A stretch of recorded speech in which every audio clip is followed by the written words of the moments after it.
কি নিয়ে আসছো? বসো বসো বসো। মানে ভালোবেসে নিয়ে আসছো? তুমি আমার ভিডিও দেখো? মানে আমাকে খুঁজে বেড়াও?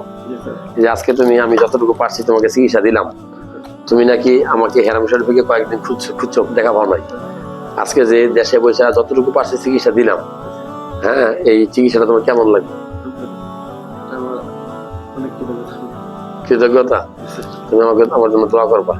যারা ভিডিও দেখছেন, ও সৌদি প্রবাসী একটা ভাই আমাকে মনে হয় পাগলের মতো ভালোবাসে। আসলে কি ভালোবাসো? টুপি কিন্তু মাথায়। যারা সৌদি প্রবাসী ভাই আছেন, ভালোবাসা রইল। দেশের মায়া, মায়ের মায়া, বাচ্চার মায়া ত্যাগ করে বিদেশ থাকেন। রেমিটেন্স যোদ্ধা আপনারা কিন্তু রেমিটেন্স যোদ্ধা। কষ্ট করে দেশের জন্য কাজ করেন। সালাম এবং সেলুট রইল। যদি কখনো আমার কাছে কোনো প্রয়োজন মনে করেন, চলে আসবেন, আমি আছি ঢাকা রামপুরায়, ইনশাল্লাহ দেখা হবে। ও কিন্তু এই সৌদি আরবে বসে আমার কাছ থেকে পরামর্শ নিচ্ছে, কেমন লাগছে? আলহামদুলিল্লাহ। যাও।